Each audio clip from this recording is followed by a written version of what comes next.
ভাই, আজ হচ্ছে বাসর রাত। প্রত্যেকটা নারীর স্ত্রীর জীবনে একটি রাত আসে, সেই রাত হচ্ছে বাসর রাত। আর বিলম্ব না করে এই মুহূর্তে চলে এসো, চলে এসো, ফুলসজ্জা চলে এসো, ফুলসজ্জা চলে এসো, ফুলসজ্জা চলে এসো।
আমি যে আর সহ্য করতে পারছি না স্বামী, সহ্য করতে পারছো না? তোর আমার জীবন খুব আমি- কষ্ট হচ্ছে। এই! আমারও খুব কষ্ট হচ্ছে, কারণ আমি তোকে নিয়ে ফুলসজ্জা যাব। চলে আয়, চলে আয় বলছি, নয়তো তোকে আমি মেরে ফেলবো, তোর জীবন আমি শেষ করে ফেলবো। স্বামী, এই! এই মুখে স্বামী বলবি না।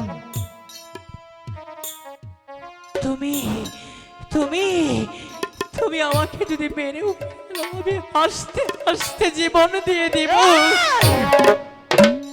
তুমি শুধু বেহুলার কষ্টটা একটিবারের জন্য বুঝতে চেষ্টা এই, করো কি বুঝবো? স্বামী। কি বুঝবো আমি? এই! তুমি শুধু আমার কষ্টটা একবারের জন্য বুঝতে চেষ্টা করো। আমার বাড়ি তো কষ্ট। আমি তোমার জন্যে তোমার জন্যে তোমার জন্যে আমার জীবনটা আমি দিতে পারি স্বামী। কেন? কেন জীবন দিবে? চলো ফুলসজ্জা যাই। এই! আমারও তো মনে আশা, আমি বিয়ে করব, আমি ফুলসজ্জায় যাব। তুই কেন আমার আশাটা নিরাশা করছিস? এই চল, স্বামী, এখনো সময় আছে, আর বিলম্ব না করে এই মুহূর্তে চল আমরা ফুলসজ্জায় চলে যাই। স্বামী! এই! তোমার যেমন ইচ্ছে করছি আমাকে নিয়ে তুমি সেই ফুল সজ্জায় যাবে, আমারও তো মনে চাচ্ছে স্বামী। তাহলে বিলম্ব কেন? চলে এসো। কেন আমার ভয় হচ্ছে জানো? কেন? কেন তোমার ভয় হচ্ছে আমার সাথে আমি ফুলসজ্জা? যে তোমাকে সেই বাস না। এই! কি বল